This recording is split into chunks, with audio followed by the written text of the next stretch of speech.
Good afternoon, students. So today I am going to continue your chapter number 6, weavers, iron, smelters and factory owners. In this chapter we will read हमारा जो India का structure था textiles का, हम इसके बारे में इस चैप्टर में रीड करेंगे और लर्न करेंगे. So let's begin our chapter. बारे में हमें पता होना चाहिए कि इंडियन टेक्सटाइल यानी जो इंडिया का जो फैब्रिक था, जो कपड़ा था, वो कितना फेमस था पूरे वर्ल्ड में.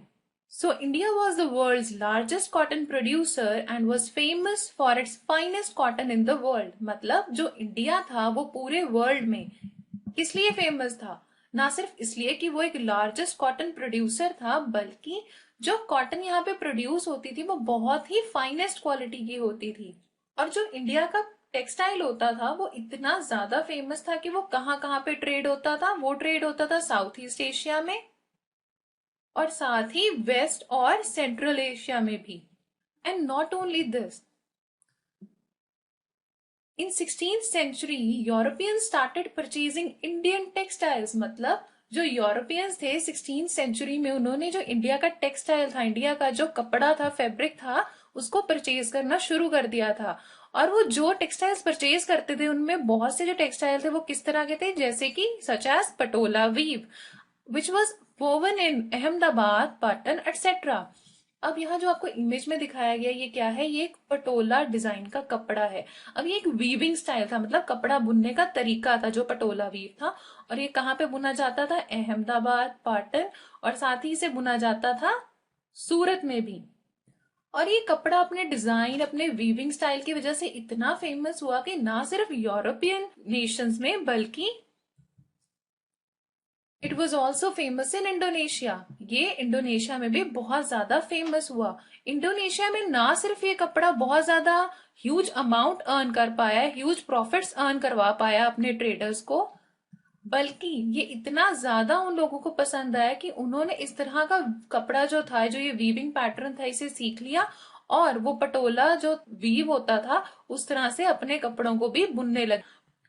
Even many Indian words are still used in different foreign languages. All these were the names of various textiles of India. यानी आज भी ऐसे बहुत से इंडियन वर्ड्स हैं जो फॉरेन लैंग्वेजेस में यूज किए जाते हैं. और ये कौन से इंडियन वर्ड्स है? ये वो इंडियन वर्ड्स है जो बेसिकली वेरियस टेक्सटाइल्स के नाम थे जो कि कहाँ पे प्रोड्यूस होता था? इंडिया में. तो ये नाम जो थे, जो ये अलग अलग नाम पड़े और ये जो वर्ड्स फॉरेन लैंग्वेजेस में यूज होने लगे, तो ये नाम कैसे पड़े ये भी जान लेते हैं. The first encounter of Britishers with fine cotton was through Arab traders in Mosul. अब जो ये ब्रिटिशर्स थे, इनको इंडियन नाम कैसे पता चले, उसके पीछे भी एक शॉर्ट स्टोरी है कि जो इनका फर्स्ट एनकाउंटर हुआ यानी सामना हुआ किसके साथ? फाइन कॉटन के साथ. वो किनके थ्रू हुआ था? Through Arab traders. और ये इन्हें कहाँ पे मिले थे? मोसुल में. अब मोसुल एक सिटी है, ये कहाँ पे है? ये है इराक में. तो क्योंकि ये बहुत ही बढ़िया कॉटन थी जो इन्हें मिली मोजुल शहर में, तो इन्होंने इस कपड़े का नाम क्या रखा? They called it muslin. अब ये जो आपको ये इमेज दिखाई गई है, इसमें जो ये ड्रेस दिखाई गई है, ये किससे बनी हुई है? ये बनी हुई है मसलिन से. आपने अपने घरों में अपनी ग्रैंड मॉम्स और अपनी मॉम से कपड़े का नाम सुना होगा जिसे हिंदी में क्या कहा जाता है? मलमल. अब ये बहुत ही फाइन क्वालिटी की कॉटन होती है, बहुत ही सॉफ्ट कपड़ा होता है. इसी को इंग्लिश में क्या कहा जाता है? Muslin. And likewise calico was the cloth which is made in Calicut. Calicut एक जगह है इंडिया में, तो जो कपड़ा वहां से था मिला, वो उसको क्या नाम से जाना जाता है? कैलिको. अब जो इसके पीछे जो कहानी है वो कुछ इस तरह से है कि जो पोर्टुगीज थे, ये सबसे पहले जब इंडिया में आए तो ये किस जगह पे आए? कालीकट में. तो इनका मेन एम तो ये था कि इन्हें क्या खरीदने थे? स्पाइसेस. लेकिन स्पाइसेस के साथ ही इन्होंने ये देखा कि बहुत ही बढ़िया क्वालिटी का कपड़ा जो है यहाँ पे बुना जा रहा है कालीकट में, और उस कपड़े को जब उन्होंने यूरोप में ले जाकर बेचा तो उन्होंने उस कपड़े को किस नाम से बेचा? कालिको या कैलिको नाम से. तो अब आप ये समझ सकते हैं कि इंडिया के जो नाम है, जो कपड़ों के नाम है, वो फॉरेन लैंग्वेजेस में यूज किए जा रहे हैं. और वो जो नाम रखे गए हैं वो बेसिकली उन जगहों के नाम पे रखे गए हैं जहां से उन्हें वो कपड़ा पहली बार देखने को मिला या उन्होंने परचेज किया. इसी तरह के कुछ और नाम भी थे, जैसे कि कासिम बाजार, पटना, चारपुर. अब बेसिकली है तो ये जगहों के नाम, लेकिन क्योंकि इन्होंने इन इन जगहों से कपड़ा परचेज किया है और बाद में ले जाके उसे यूरोप में बेचा है, तो ये क्या करते थे कि थोड़ा सा उस वर्ड को मॉडिफाई कर देते थे और फिर उस मॉडिफाइड नेम के साथ उस फैब्रिक को अटैच कर दिया जाता था एक नाम। यानी कि आप क्या कह सकते हैं कि जैसे कैलिकट है तो कैलिकट का कपड़ा जो है उसके साथ क्या नाम अटैच कर दिया, कुछ मिलता जुलता, जैसे कि कैलिको। तो इन जगहों से भी जो कपड़ा खरीदा उनको भी कुछ ना कुछ नाम अटैच करके यूरोप में बेचा गया और उससे बहुत ज्यादा उन्हें ह्यूज प्रॉफिट्स भी अर्न हुए। तो अब आप ये कह सकते हैं कि हाँ, ऐसे बहुत से वर्ड्स हैं फॉरेन लैंग्वेज में जो कहाँ पे रिलेट कर रहे हैं इंडियन वर्ड्स के साथ, क्योंकि उस तरह का जो फैब्रिक था वो इंडिया में प्रोड्यूस हो रहा था। ऐसे ही कुछ और नाम भी थे, जैसे कि some other words were chintz and bandana, derived from the Hindi words chint and bandhana। तो जो ये आपको इमेज दिखाई गई है, फर्स्ट इमेज है चिंट्स की, जो कि किस हिंदी वर्ड से लिया गया है, चिंत वर्ड से। अब ये जो कपड़ा होता था ये होता कैसा था, ये एक ऐसा फैब्रिक होता था जिसके ऊपर फ्लोरल डिजाइन होता था, यानी फ्लावर्स का एक डिजाइन होता था। और आपको यहाँ इमेज में भी यही दिखाया गया है, कपड़ा जिसके ऊपर एक फ्लावर का डिजाइन है ना। और ये इतना ज्यादा फेमस हो गया था इंग्लैंड में कि वहां के जो रिच क्लास लोग थे, इवन जो क्वीन थी, वो भी इस कपड़े को पहनना पसंद करती थी। और साथ ही जो ये दूसरी इमेज है ये दिखाई गई है बेंडाना की या बांधना की। तो ये बेसिकली एक ऐसा कपड़ा होता था जो कि इंडिया में प्रोड्यूस होता था।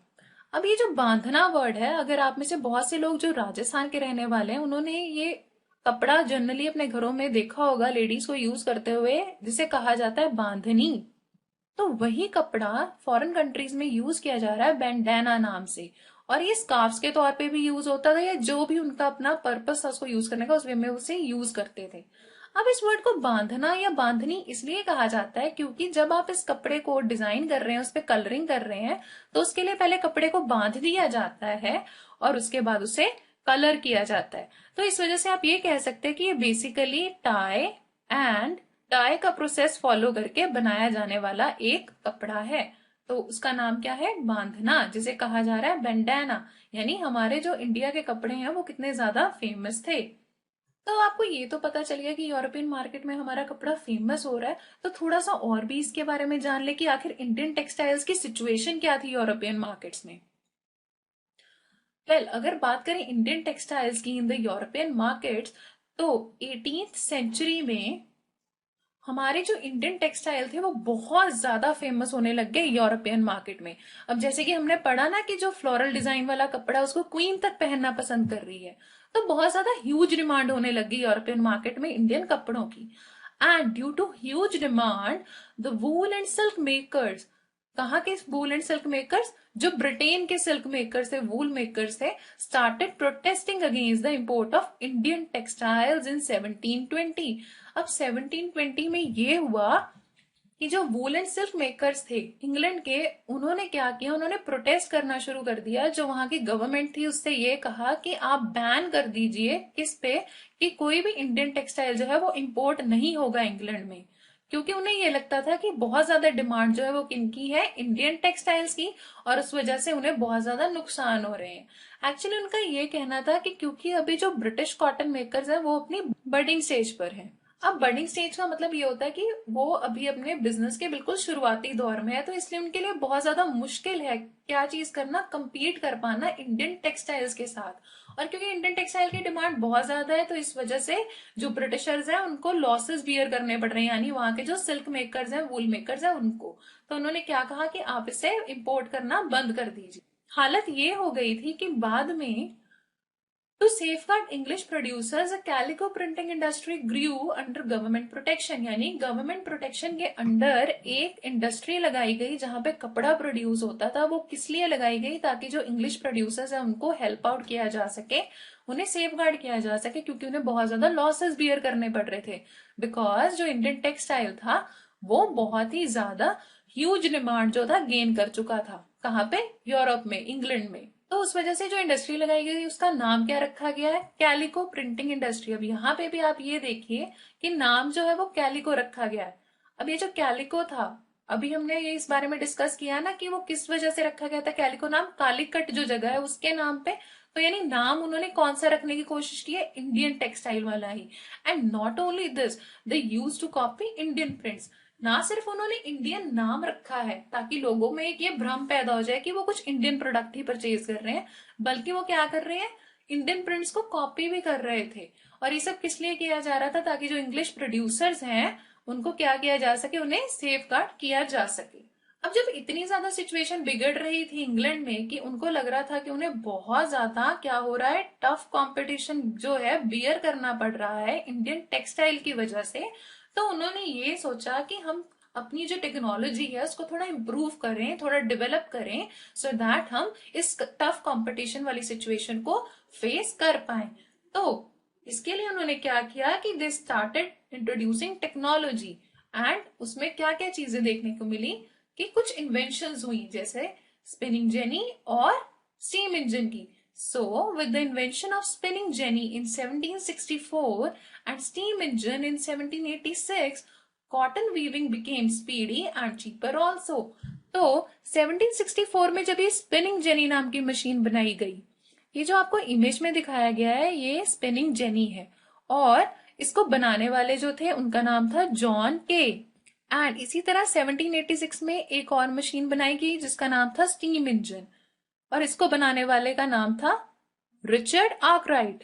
तो जब ये इस तरह की मशीन्स बनाई जाने लगी तो उसका बेनिफिट ये हुआ कि जो कॉटन वीविंग थी, यानी जो कॉटन को बुनने का जो प्रोसेस था, ना सिर्फ वो हो गया speedy but it also became cheaper. अब देखिए, स्पीडी तो आप समझ गए हैं कि हम अगर एक सिंपल बात करें, एक एग्जांपल लें कि जैसे अगर आप इसे खुद हाथ से बना रहे होते हैं तो सपोज कर लेते हैं कि वन मैन जो है वो सिर्फ क्या बना पाता है, एक पीस बना पाता है कॉटन का पूरे दिन में जो कॉटन क्लॉथ है। लेकिन अगर हम मशीन को यूज कर रहे हैं तो वही वन मैन अब बना पा रहा है, सपोज कर लीजिए, 2 पीसेज ऑफ कॉटन क्लॉथ। तो इससे क्या हो गया, काम हो गया स्पीडी, और ये चीपर भी हो गया। चीपर इस वजह से हो गया कि जब हमने मशीन्स इंस्टॉल कर ली तो जो हमें बहुत सारे लोग लगाने पड़ते थे और उनको सैलरीज देनी पड़ती थी, तो अब मशीन की वजह से हमें लोग ज्यादा एम्प्लॉय नहीं करने पड़ रहे हैं और सैलरीज भी थोड़ी कम देनी पड़ रही है। इस वजह से ये सस्ता भी बढ़ने लग गया। तो अब जब ये इन्वेंशंस होने लग गई, मशीन्स का यूज होने लग गया, तो इस वजह से क्या हुआ, Britain with mechanised cotton production became a workshop for the world. यानी जो ब्रिटेन था अपनी मैकेनाइज कॉटन प्रोडक्शन की वजह से, यानी कि अब वो मशीन्स का यूज कर रहे हैं ना जो कॉटन प्रोड्यूस करनी है उसके लिए, तो ये क्या बन गया, ये बन गया एक वर्कशॉप पूरे वर्ल्ड के लिए। उसको वर्कशॉप के नाम से जाना जाने लग गया। वहां पे लोगों को एम्प्लॉयमेंट मिलने लग गया और जो कपड़ा था वो बहुत जल्दी प्रोड्यूस हो जाता था, बहुत ही स्पीडीली प्रोड्यूस हो जाने लग गया। हालांकि अब जब से ये मशीन्स आई थी इस वजह से जो कपड़ा था बहुत जल्दी प्रोड्यूस हो रहा था और बहुत ही चीप रेट पे प्रोड्यूस हो रहा था, लेकिन फिर भी हम ये कह सकते हैं कि Indian textile was still dominating the world market. जो इंडियन टेक्सटाइल था वो तब भी डोमिनेट कर रहा था पूरे वर्ल्ड मार्केट को, यानी अब भी उनका जो कंट्रोल था, जो दबदबा था वर्ल्ड मार्केट में, वो ज्यादा था। इंडियन टेक्सटाइल को अभी भी बहुत ज्यादा लोग पसंद कर रहे थे और उसकी अभी भी बहुत ज्यादा डिमांड थी। और हम इस बात का इस वजह से पता लगा सकते हैं कि many European companies were making money out of it. मतलब अभी भी ऐसी बहुत सी यूरोपियन कंपनीज थी, जैसे कि English East India Company, then Dutch company and then French companies, ये अभी भी बहुत ज्यादा पैसा जो था अर्न कर पा रहे थे। किस वजह से, इंडियन टेक्सटाइल की वजह से, क्योंकि अभी भी इनकी बहुत ह्यूज डिमांड थी। So now that we know about the Indian textile and its huge demand, तो हमें ये भी तो पता होना चाहिए ना कि इतनी फाइनेस्ट क्वालिटी का कॉटन जो प्रोड्यूस होता था उसे प्रोड्यूस करने वाले लोग कौन थे, वो जो वीवर्स थे जिन्हें हम बुनकर कहते हैं, वो लोग कौन थे, कैसे थे और वो अपना काम कैसे करते थे। तो इसके बारे में भी जान लेते हैं। Who were the weavers? आखिर वो जो वीवर्स थे, जो बुनकर थे, जो इस कपड़े को बुनते थे, बनाते थे, वो लोग कौन थे? Well, communities that had the quality of fine weaving, ऐसी communities जिनके पास क्या क्वालिटी थी कि वो बहुत ही बढ़िया तरीके से कपड़ा बुन सकते थे, तो ये लोग क्या कहलाते थे, वीवर्स। अब ये कम्युनिटीज इस तरह का फाइन कपड़ा कैसे बुन पाती थी? वेल, जनरेशंस बहुत ज्यादा बीत चुकी थी यही काम करते हुए। जैसे कि अगर हम सपोज करें कि एक ग्रैंडफादर थे जो ये कपड़ा बुनते थे, वीविंग का काम करते थे, बाद में उन्होंने ये क्वालिटी जो थी पास ऑन कर दी अपने सन को, और सन ने क्वालिटी पास ऑन कर दी अपने बेटे को, यानी कि जो इनका ग्रैंडसन था उसको। तो ग्रैंडफादर से ये क्वालिटी गई सन के पास और फिर ये क्वालिटी किसके पास गई, ग्रैंडसन के पास। तो ऐसे जनरेशन टू जनरेशन ये क्वालिटीज पास होती जा रही थी। और जो लोग ये बहुत पहले से काम करते आ रहे थे, from one generation to another, तो उन लोगों को क्या कहा जाता था, weaver. They had different names, तंती, जुलाहा, कायकुलार। अब जो ये आपको इमेज में दिखाया गया है, ये एक वीवर है और ये क्या कर रहा है, कपड़ा बुन रहा है। और इंडिया में बहुत अलग अलग नामों से इन्हें बुलाया जाता था, जैसे कि बंगाल में इन्हें कहा जाता था तंती, जुलाहा इन्हें कहा जाता था नॉर्थ इंडिया में, और कायकोलार कहा जाता था इन्हें साउथ इंडिया में। तो अब आपको ये तो पता चल गया कि इनके अलग अलग नाम थे और ये जो वीवर्स है बहुत बढ़िया क्वालिटी का कपड़ा बुनते थे, लेकिन इसका प्रोसेस क्या था वो भी जरा समझ लेते हैं। Well, women used to spin thread on चरखा and roll it on तकली। अब जैसा कि यहाँ आपको इमेज में दिखाया गया है, ये जो लेडी है ये क्या कर रही है, ये चरखा के ऊपर क्या कर रही है, थ्रेड बना रही है। अगर आप ये देखें तो ये उन्होंने क्या किया, ये सारा एक प्रॉपर थ्रेड जो है उसको बना रही है। और जब वो थ्रेड बन जाता था तो उसे रोल कर दिया जाता था तकली पे। अब तकली आप ये समझ सकते हैं कि एक छोटा सा वुड का पीस जिसके ऊपर उस धागे को आप लपेट के रख देंगे, सो दैट इज तकली। उसके बाद नेक्स्ट प्रोसेस होता था कि क्लॉथ वॉज डाइड बाय रंग रेज। जो वो कपड़ा तैयार होता था उस थ्रेड में से, उसको डाई करने के लिए यानी उसको रंग करने के लिए किसके पास भेजा जाता था, रंगरेज के पास। तो आप ये रिलेट कर सकते हैं नाम कि रंग किया जा रहा है तो उसको कौन रंगेगा, रंगरेज रंग रहा है।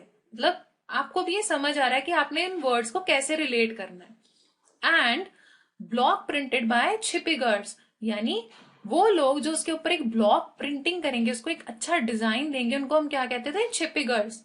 तो आपको ये भी समझ आ गया कि जो इंडियन टेक्सटाइल था उसकी इतनी ह्यूज डिमांड थी वर्ल्ड में, उसकी क्वालिटी कितनी फाइन थी। और आप ये भी जान चुके कि उसको बनाने का प्रोसेस क्या था और उसको बनाने वाले लोग जो अलग अलग हिस्सों में अलग अलग नाम से जाने जाते थे। तो जब आपको ये सारा चीज समझ आ चुकी है, तो अब हम ये भी जान लेते हैं कि इंडियन टेक्सटाइल जो था, वो इंडस्ट्री जो पूरा था इंडियन टेक्सटाइल का, वो डिक्लाइन कैसे होने लगा। तो वो ऐसे क्या रीजंस थे जिनकी वजह से हमारी जो इंडियन टेक्सटाइल इंडस्ट्री थी उसने डिक्लाइन फेस किया। The first was tough competition. अब हुआ ये कि जो ब्रिटिश कॉटन मिल्स थी ना, क्योंकि वहां पे तो इंट्रोड्यूस हो गई थी बहुत सारी मशीनरी, मतलब उन्होंने तो अपनी टेक्नोलॉजी जो थी वो डेवलप कर ली थी ना। There was a technology development which was experienced over there.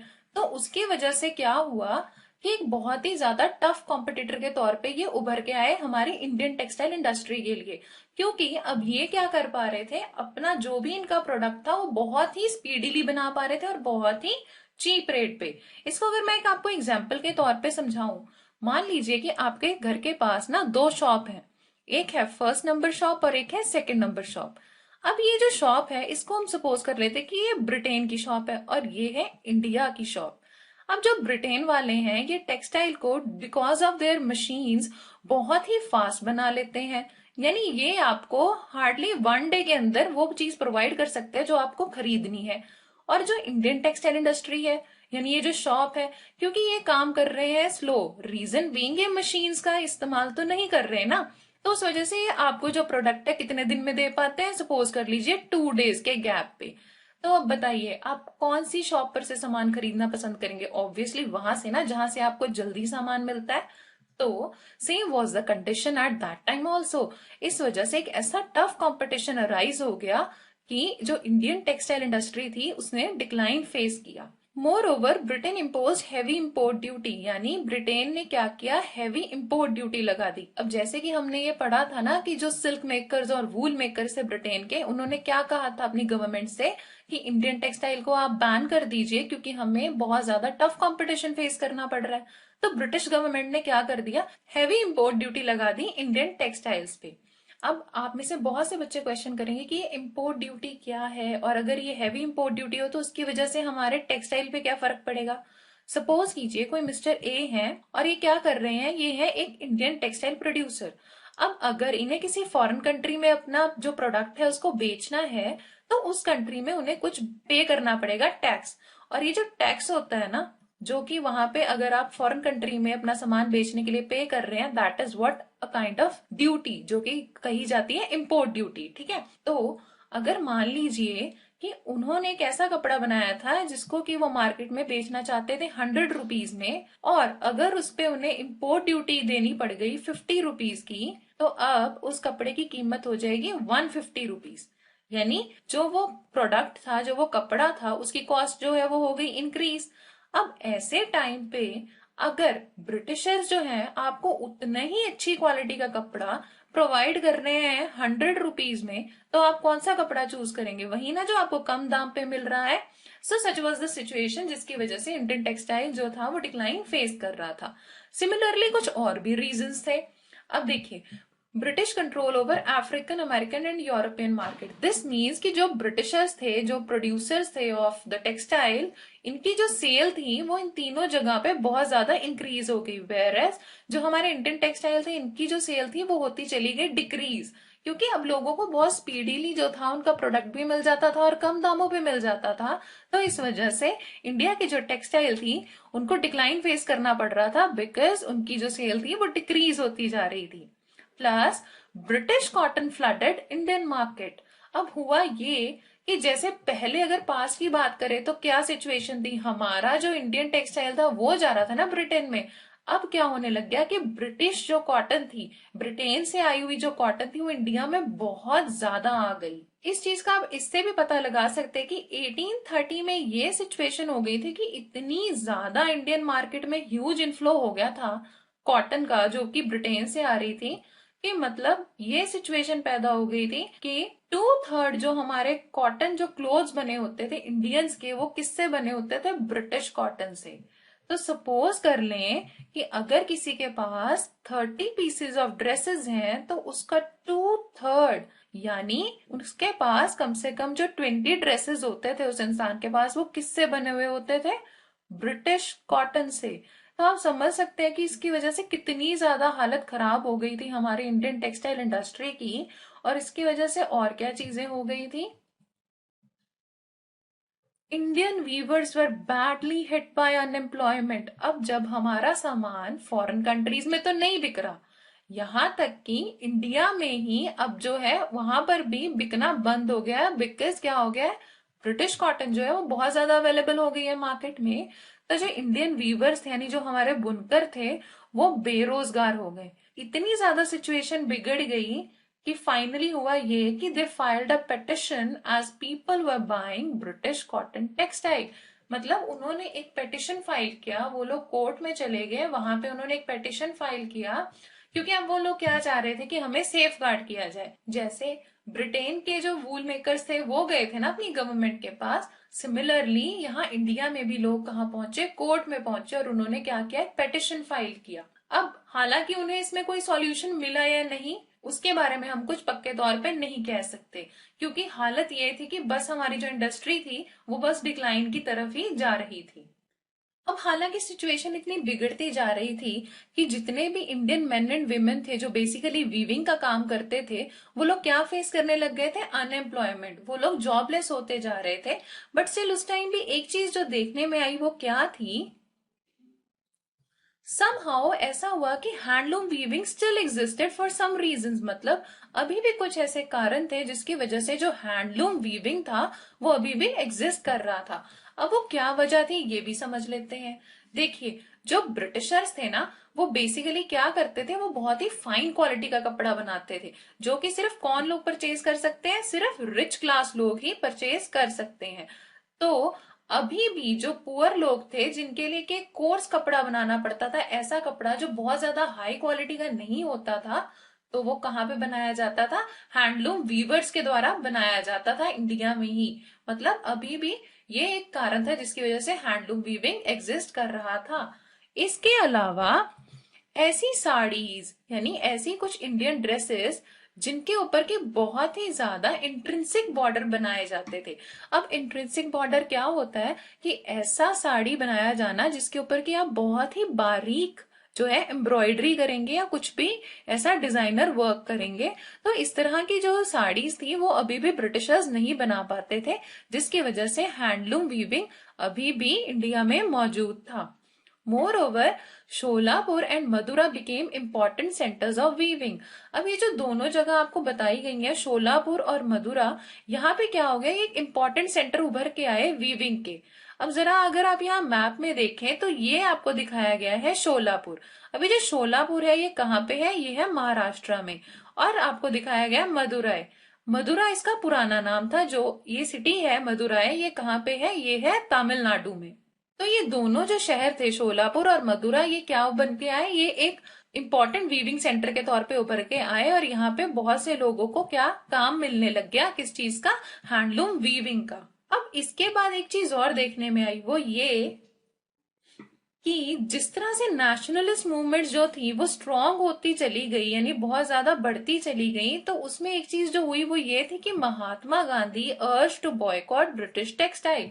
मतलब जो महात्मा गांधी थे उन्होंने अपने फ्रीडम स्ट्रगल में ये एक चीज जो इंडिया के लोगों को कही वो ये थी कि आप ब्रिटिश टेक्सटाइल जो है उसे बॉयकॉट कर दे, उसे पहनना बंद कर दे, और क्या करें, सिर्फ इंडिया का बना हुआ ऐसा कपड़ा जो हैंडलूम वीविंग के द्वारा बनाया गया है उसे ही इस्तेमाल करें।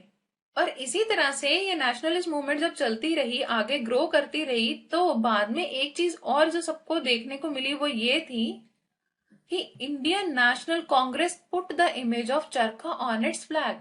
अब देखिए हमें ये चीज पता चल रही है ना कि जो, क्योंकि हमारी इंडियन जो टेक्सटाइल इंडस्ट्री है वो डिक्लाइन हो रही थी, तो वो एक तरह से एक सेंटर ऑफ अट्रैक्शन बन गया बहुत सी नेशनलिस्ट मूवमेंट का, क्योंकि अब लोग ये चाह रहे थे कि हम किसी तरह से इसको दोबारा से रिवाइव अप करें।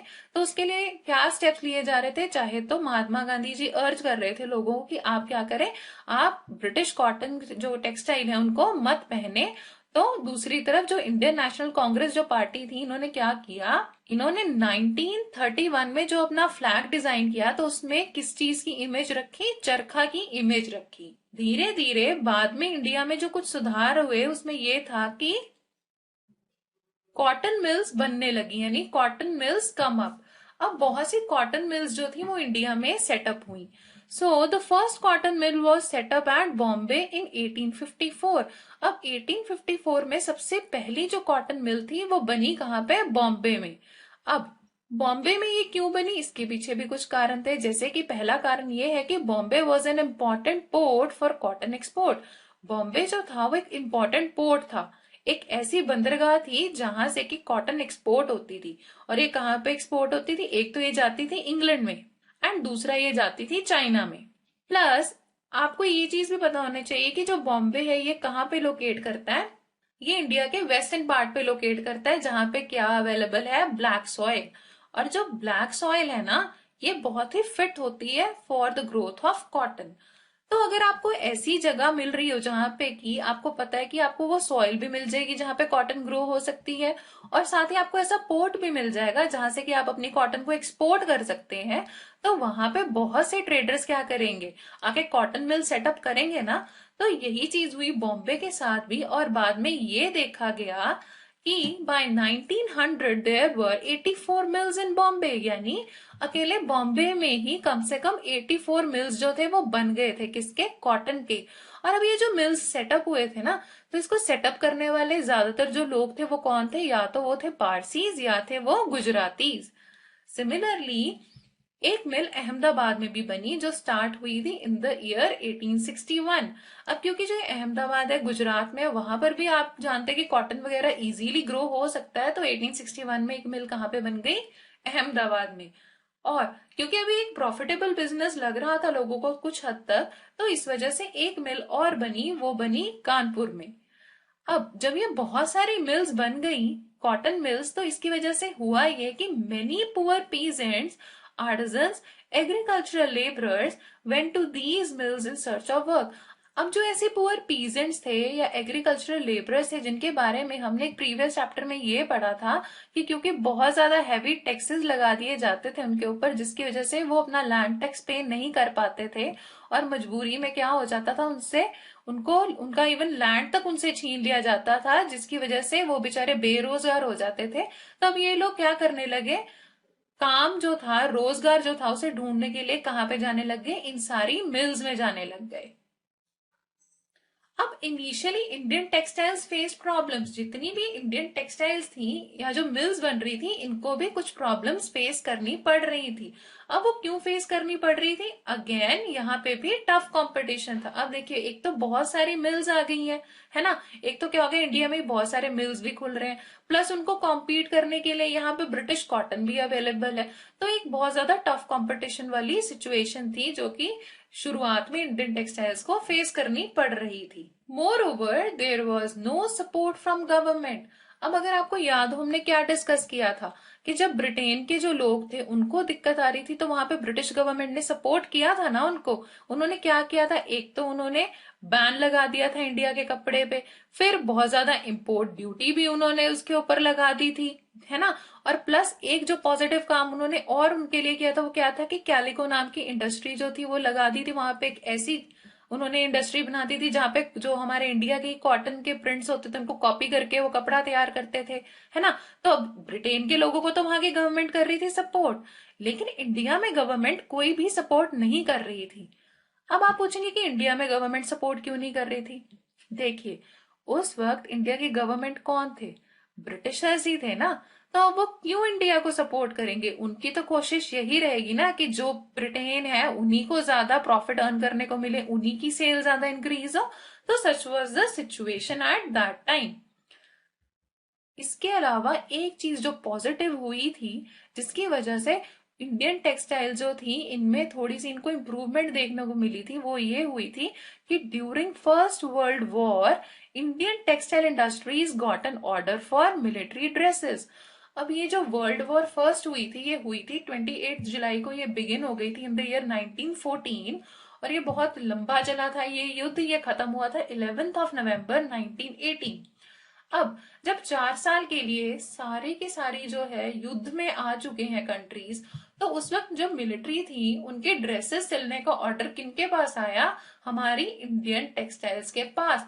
जिसकी वजह से इन्हें थोड़ा सा एक रिलीफ देखने को मिला, बिकॉज अब इनको लगा कि हाँ, हमारी भी सेल बढ़ रही है और हमें भी कुछ प्रॉफिट्स अर्न हो रहे हैं। तो अब जब आप इंडिया के टेक्सटाइल के बारे में, उसके फेमस होने के बारे में और बाद में हमारी इंडियन टेक्सटाइल इंडस्ट्री के डिक्लाइन के बारे में जान चुके हैं, तो अब बात करते हैं स्टील के बारे में। और जब हम बात कर रहे हैं स्टील के बारे में, तो सबसे पहले बात करेंगे वुड स्टील के बारे में। ये एक ऐसा स्टील था जो कहाँ पे प्रोड्यूस होता था? इंडिया में। और जब हम वुड स्टील की बात करने जा ही रहे हैं, तो here we will talk about Tipu Sultan sword which was made of wood steel. अब ये जो टीपू सुल्तान थे, ये कौन थे? ये मैसूर के किंग थे।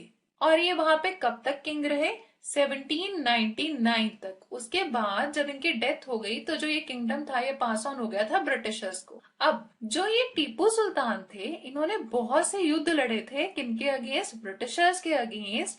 और अपने युद्ध में ये इस्तेमाल करते थे अपनी इस खूबसूरत तलवार का। ये तलवार ना सिर्फ देखने में खूबसूरत है, बल्कि ये बहुत ही मजबूत स्वॉर्ड थी, और ये बनी थी वुड स्टील से। अब ये स्टील इतना मजबूत होता था क्योंकि ये बना था हाई कार्बन स्टील से, सो ये इतना मजबूत होता था कि that it could rip the armour of the enemy. अगर आपने कोई ऐसी पुरानी मूवी देखी है जिसमें राजा का युद्ध दिखाया गया हो, या कोई ऐसा सीरियल देखा है जिसमें राजा का युद्ध दिखाया गया हो, तो आपने ये चीज नोटिस की होगी कि राजा जब युद्ध पे जाते थे तो वो अपनी प्रोटेक्शन के लिए एक मेटल से बना हुआ शीट के जैसा कुछ पहनते थे, जिसे क्या कहा जाता है? आर्मर। अब ये जो स्वॉर्ड थी ये इतनी मजबूत थी कि उस आर्मर तक को भी रिप ऑफ कर सकती थी, यानी उसको काट के जो एनिमी था उस तक पहुंच सकती थी और उसे किल कर सकती थी।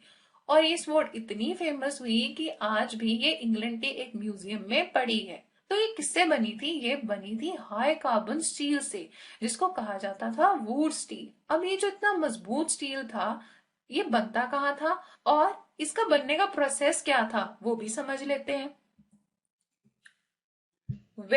ये जो एक बहुत ही मजबूत स्टील था, ये इंडिया में बनता था। और ये कैसे बनता था?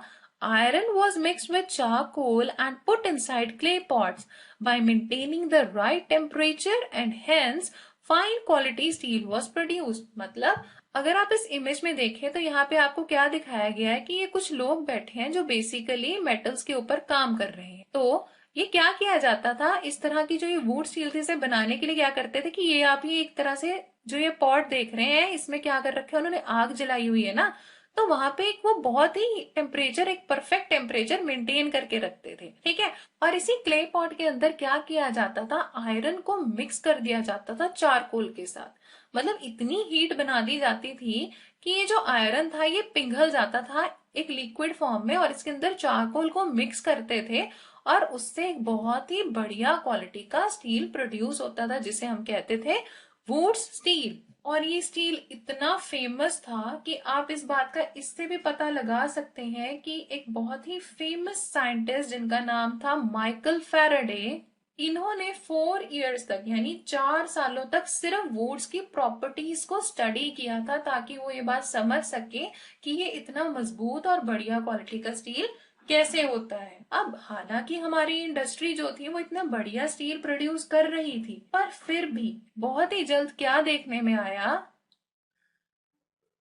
जो स्टील इंडस्ट्री थी वो डिक्लाइन होने लग गई। But soon the steel industry decline. अब with the coming of European powers, the iron of England displaced the Indian steel and many furnaces were abandoned। मतलब जैसे जैसे यूरोपियन पावर्स जो थी वो इंडिया में आने लगी, चाहे वो ब्रिटिशर्स थे, डच थे या फ्रेंच थे, तो क्या होने लग गया, फॉरेन कंट्री के स्पेशली जो इंग्लैंड के आयरन थे वो इंडिया में आने लग गए, जिसकी वजह से इंडियन स्टील की डिमांड कम होने लगी। और इसका नतीजा ये हुआ कि बहुत से जो फर्नेसेस थे वो अबैंडन होने लग गए यानी खाली होने लग गए। अब फर्नेसेस क्या होता है, जैसे कि हमने आपको प्रीवियस अभी जो स्लाइड थी उसमें क्या दिखाया था, एक प्रोसेस दिखाया था ना कि जहाँ पे वो लोग स्टील बना रहे थे। अगर हम दोबारा वहां पे चलें तो आप ये देखेंगे कि ये जो ये इमेज है इसमें ये क्या कर रहे हैं, ये स्टील बना रहे हैं ना, तो ये बेसिकली एक फर्नेस होता है। तो अब जब ये चीजें होने लगी कि यहाँ पे इंग्लैंड का आयरन आ गया तो फर्नेसेस अबेंडन होने लग गए, क्योंकि अब लोगों के पास काम ही नहीं रहा था। क्योंकि ज्यादातर जो थी मार्केट जो थी उसमें क्या था, इंग्लैंड का आया हुआ आयरन था और लोग उसे ही यूज कर रहे थे। इसके अलावा भी बहुत से कारण थे जिसकी वजह से हमारी इंडस्ट्री डिक्लाइन हो रही थी। वो क्या कारण थे वो भी जान लेते हैं। So other reasons for decline of steel industry was, पहला रीजन था कि forest laws that prohibited entry of tribes. अगर आपको याद हो, हमने अपने एक प्रीवियस चैप्टर में ये पढ़ा था कि कुछ फॉरेस्ट लॉज बना दिए थे ब्रिटिशर्स ने, जिसकी वजह से क्या हुआ था कि कुछ फॉरेस्ट को उन्होंने क्या कर दिया था, रिजर्व फॉरेस्ट के तौर पे घोषित कर दिया था। अभी जो रिजर्व फॉरेस्ट होते हैं यहाँ पे आप किसी की भी एंट्री अलाउ नहीं करते। तो जो ऐसी बहुत सी ट्राइब्स जो इन फर्नेसेस पे काम किया करती थी, अब जब उनको इन फॉरेस्ट में अंदर जाना ही बंद कर दिया तो उसकी वजह से क्या प्रॉब्लम आई, उनके पास आयरन होता ही नहीं था। एक्चुअली में जो ओर्स होते हैं ना, ओर्स यानी कि वो खादान जहां से आपको मेटल मिलना है, वो ज्यादातर कहाँ पे होती है, जंगलों में। तो अगर आपको जंगल में जाने ही नहीं दे रहे हैं, वहां पे आपकी एंट्री बैन कर दी है, तो वो जो ट्राइब्स है वो कहाँ से लेके आएंगे अपने लिए रॉ मटेरियल और कैसे बनाएंगे steel. So this was also a reason.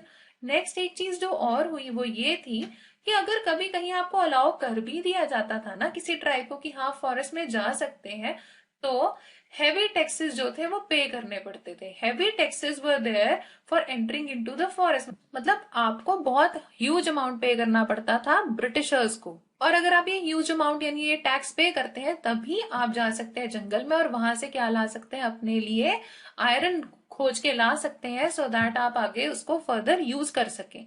अब इस तरह से जब आप हेवी टैक्सेस पे कर रहे हो और प्लस आप जानते हैं कि क्या हो गया, अवेलेबिलिटी हो गई ब्रिटिश स्टील की इंडिया में, तो आप जानते हैं कि आपको क्या होने वाला है, सिर्फ लॉस ही होने वाला है। रीजन क्या है कि अगर आप इसको समझें, इनकम तो आपको हो नहीं रही, इनकम तो आपके पास किसी तरह से है नहीं, क्योंकि ब्रिटिश स्टील आ गया, लोग उसी को ज्यादा परचेज कर रहे हैं। और जो ये आपको ओर्स में से सामान निकाल के लाना है, यानी जो आयरन निकाल के लाना है अपना जो रॉ मटेरियल, उसके लिए भी आपको बहुत ज्यादा टैक्सेस पे करने पड़ रहे हैं। तो इससे क्या होता है, लॉस वाली सिचुएशन पैदा हो जाती है। और अब क्योंकि अवेलेबिलिटी हो गई थी ब्रिटिश स्टील की इंडिया में, तो इसकी वजह से जानते हैं क्या हुआ, बहुत सी इंडियन इंडस्ट्रीज ने क्या करना शुरू कर दिया, ब्रिटिश स्टील से ही उन्होंने यूटेंसिल्स यानी बर्तन बनाने शुरू कर दिए, जिसकी वजह से जो हमारे इंडिया की स्टील इंडस्ट्री थी ये डिक्लाइन होने लग गई। मीनवाइल जब ये सारी चीजें हो ही रही थी, जब हमें डिक्लाइन फेस करना पड़ ही रहा था अपनी स्टील इंडस्ट्री के लिए भी, तो उस दौरान कुछ लोग ऐसे भी थे जिन्होंने सोचा कि क्यों ना हम एक बड़ी सी आयरन एंड स्टील जो है फैक्ट्री सेटअप करें, सो दैट हम उसमें भी उसी तरह प्रॉफिट कुछ अर्न कर पाए जैसे कि कॉटन मिल्स पे लोग कर पा रहे थे। तो ऐसे ही जो कुछ लोग थे उनमें से बात करते हैं हम जमशेदजी टाटा की, जिन्हें कि आप यहाँ इमेज में देख पा रहे हैं। तो हुआ क्या कि आयरन एंड स्टील फैक्ट्रीज जो थी ये आने लगी इंडिया में। अब इसके पीछे कहानी ये है कि in 1904 Charles Weld, a geologist, and Jamshedji Tata started searching for the finest iron ore in India. मतलब अभी जो जमशेदजी टाटा है ये बड़े बेटे थे दोराबजी टाटा के, और इन्होंने क्या किया, 1904 में एक अमेरिकन जियोलॉजिस्ट थे चार्ल्स वेल्ड, उनको अपने साथ लिया और इन्होंने क्या सोचा कि हम सर्च करेंगे फाइनेस्ट आयरन ओर इंडिया की, सो दैट हम अपनी एक iron and steel factory set कर पाए। और इन्होंने क्या चीज नोटिस की कि एक ट्राइब थी जिसका नाम है अगरिया ट्राइब। अब ये जो अगरिया ट्राइब के लोग थे ना, इन्होंने देखा कि एक हिल पर से पूरे बास्केट लोड्स लेके आ रहे हैं आयरन के। तो बाद में इस अगरिया ट्राइब की मदद से इन्होंने ढूंढ निकाली राजहारा हिल्स, जहां पर कि इन्हें बहुत ही बढ़िया आयरन ओर मिल गई। लेकिन यहाँ पे प्रॉब्लम ये थी कि यहाँ पर अगर ये अपना iron and steel factory set करते हैं, तो क्योंकि वहां पर कहीं पे भी वाटर की फैसिलिटी अवेलेबल नहीं थी, तो उस वजह से इन्हें ये लगा कि ये एक राइट प्लेस नहीं होगा अपनी फैक्ट्री सेटअप करने के लिए। तो इन्होंने दोबारा अपनी खोज शुरू की, और उस खोज का नतीजा क्या निकला? A place was found with the help of Agaria tribe. Here Bhilai steel plant was founded. A large forest area was cleared near river Subarnarekha. अब अगरिया ट्राइब की मदद के साथ, यानी दोबारा अगरिया ट्राइब की मदद लेकर इन्होंने एक जगह खोज निकाली जहां पे फिर इन्होंने अपना स्टील प्लांट लगाया। भिलाई स्टील प्लांट उसका नाम है। और इसके लिए इन्होंने क्या किया, एक बहुत ही लार्ज फॉरेस्ट एरिया था जिसे क्लियर किया, और फिर ये इन्होंने एक स्टील प्लांट लगाया। कहाँ पे? रिवर सुवर्ण रेखा के पास। अब क्योंकि इनको क्या चाहिए थी, ऐसी जगह ना जहां पे इनके पास रिवर भी हो, ओर भी हो, तो ये एक परफेक्ट प्लेस इन्हें मिल गया और इन्होंने यहाँ पे अपना एक स्टील प्लांट सेटअप कर लिया। इवन बाद में एक टाउनशिप भी बनाई गई जिसका नाम रखा गया जमशेदपुर। अब आप ये बात समझ चुके हैं कि जो ये टाटा ग्रुप था, इन्होंने एक भिलाई स्टील प्लांट लगाया और यहाँ पे एक साथ ही सिटी भी बनाया, एक टाउनशिप बनाई बेसिकली, जिसका नाम रखा गया जमशेदपुर। अब इसके बाद क्या हुआ? The Tata iron and steel company started producing steel here in 1912। मतलब 1912 में जो ये टिस्को था, Tata iron and steel company, इन्होंने स्टील प्रोड्यूस करना शुरू कर दिया। लेकिन इनिशियली इनको भी कुछ समस्याएं देखने को मिली। वो ये कि जो ब्रिटिशर्स थे ना, वो इंडिया की जो स्टील थी उसके ऊपर कोई खास ट्रस्ट नहीं करते थे। उन्हें लगता था कि जो स्टील ब्रिटेन से बन के आता है उसकी क्वालिटी ज्यादा बढ़िया होती है, तो इस वजह से टिस्को के पास से कोई ज्यादा परचेज नहीं कर रहे थे ब्रिटिशर्स। लेकिन बाद में कुछ सिचुएशन चेंज हुई और हुआ ये कि 1914 the first world war broke. Tisco got the chance to produce carriage wheels and shells for the war and rails for Indian railways. अब अगर आपको ये सिचुएशन समझाएं तो हुआ ये कि 1914 में जब फर्स्ट वर्ल्ड वॉर हुई, जिसके बारे में हमने भी थोड़ी देर पहले पढ़ा कि क्या हुआ था, 4 साल तक ये युद्ध चला था, बहुत लंबा युद्ध था। तो उस वक्त जो ये ब्रिटिशर्स थे ना, इनको टिस्को की मदद लेनी पड़ी सो दैट वो क्या कर सके, उनके लिए शेल्स बना सके जो यूज होने थे वॉर पर्पस के लिए। इतना ही नहीं, अगर आपको ये चीज पता हो कि हमारी जो फर्स्ट रेलवे थी, जो स्टार्ट हुई फर्स्ट ट्रेन, वो कब हुई थी? 1853 में। तो जो हमारी पहली ट्रेन थी वो चली थी 1853 में। तो उसके बाद से जो ब्रिटिशर्स थे वो लगातार ये चाह रहे थे कि जो इंडियन रेलवेज हैं उनको डेवलप किया जाए, नई नई रेलवे लाइंस बनाई जाए और ट्रेन चलाई जाए, ताकि मोड ऑफ ट्रांसपोर्टेशन जो है वो इम्प्रूव हो सके। ऐसे टाइम पे अब हो क्या रहा है, क्योंकि वॉर हो रहा है, उधर उनको रिक्वायरमेंट किस चीज के लिए है? वॉर के लिए भी चाहिए शेल्स, और इंडियन रेलवेज के लिए भी उनको स्टील चाहिए, क्योंकि उनको रेल्स बनवानी है और सारी चीजें बनवानी है। तो उनको किस पे डिपेंड होना पड़ रहा है? टिस्को पे। रीजन वॉज दिस कि ब्रिटेन से अब स्टील ज्यादा नहीं आ पा रहा था, क्योंकि ब्रिटेन का जो स्टील था वो कहाँ पे यूज हो रहा था? वॉर पर्पस के लिए, कि वॉर में जो भी चीजें रिक्वायर्ड थी स्टील की, उसमें उनका स्टील सारा लग जाता था। तो ऐसे टाइम में टिस्को के लिए ये सिचुएशन एक बहुत ही बढ़िया सिचुएशन उभर के आई, क्योंकि ना सिर्फ वो शेल्स बना रहे थे वॉर के लिए, बल्कि वो इंडियन रेलवेज के लिए भी रेल्स तैयार कर रहे थे और जो भी उनका रिक्वायर्ड सामान था वो बना रहे थे। अब सिचुएशन ये हो गई थी कि इन 1919 British government was buying 90% of steel from TISCO. मतलब ब्रिटिश गवर्नमेंट की जो रिक्वायरमेंट थी, तो उस रिक्वायरमेंट का जो 90% होता था ना परचेज करना स्टील का, वो कहाँ से परचेज कर रहे थे? टिस्को से। मतलब उनकी 90% जो उनको प्रोवाइड की जा रही है फैसिलिटी स्टील की, वो किन की तरफ से प्रोवाइड की जा रही है? टिस्को की तरफ से। Later, as the nationalist movement grew stronger, the Britishers tried to concede many demands in order to retain its control over India, resulting in development of Indian industries. अब आगे चल के सिचुएशन कुछ इस तरह से पलट गई कि मतलब जो नेशनलिस्ट मूवमेंट्स थी वो ज्यादा स्ट्रांग होती जा रही थी, क्योंकि जो इंडिया के लोग थे वो क्या कह रहे थे कि क्योंकि इंडिया हमारा कंट्री है तो हमारे कुछ राइट्स हैं और हमारी कुछ, हम चाहते हैं कि हमें कुछ फेवर्स मिले। तो ऐसे में जब ब्रिटिशर्स को लग रहा था कि उनके लिए मुश्किल होता जा रहा है इंडिया के ऊपर अपना कंट्रोल रिटेन कर पाना, तो उन्होंने क्या करना शुरू कर दिया? कुछ उनकी जो शर्तें थी उन्हें मानना शुरू कर दिया, जिसकी वजह से बाद में ये देखने को आया कि जो इंडियन इंडस्ट्रीज थी वो डेवलप होने लग गई। मतलब इनिशियली जहां हमने नोटिस किया था कि हमारी जो टेक्सटाइल इंडस्ट्री थी प्लस हमारी जो स्टील इंडस्ट्री थी, जो कि क्या होने लग गई थी? डिक्लाइन होने लग गई थी बिकॉज ऑफ दीज ब्रिटिशर्स। बाद में यही इंडस्ट्रीज जो थी इन्होंने ग्रोथ भी देखी। अब इन्होंने ग्रोथ इस वजह से देखी क्योंकि जो ब्रिटिशर्स थे इन्हें बहुत सी शर्तें माननी पड़ रही थी, किन लोगों की? नेशनलिस्ट की। क्योंकि अब ये क्या चाह रहे थे कि किसी भी तरह से इंडिया पे हमारा कंट्रोल रह जाए। तो ऐसे में हमारी जो इंडस्ट्रीज थी इन्होंने कुछ हद तक फायदा भी होते हुए देखा। तो अब आप इस चैप्टर में समझ चुके हैं कि आपने क्या चीज जानी, हमारी दो बहुत ही फेमस इंडस्ट्रीज के बारे में भी जान लिया, उनके जो फाइनेस्ट क्वालिटी के प्रोडक्ट्स थे जैसे कि फाइनेस्ट क्वालिटी का फैब्रिक और फाइनेस्ट क्वालिटी की स्टील, उसके बारे में भी जान लिया। प्लस आपने जान लिया उनके डिक्लाइन के बारे में भी, और ये भी जान लिया कि जो फर्स्ट वर्ल्ड वॉर था उसकी वजह से इन्हीं इंडस्ट्रीज ने थोड़ा बहुत अपने अंदर ग्रोथ भी होते हुए देखा। प्लस बाद में जो नेशनलिस्ट थे उनके डिमांड की वजह से भी इन्होंने नोटिस की अपने अंदर एक ग्रोथ, यानी अपने ट्रेड के अंदर एक इन्होंने इंक्रीज होता हुआ महसूस किया। So with this we come to an end of our chapter.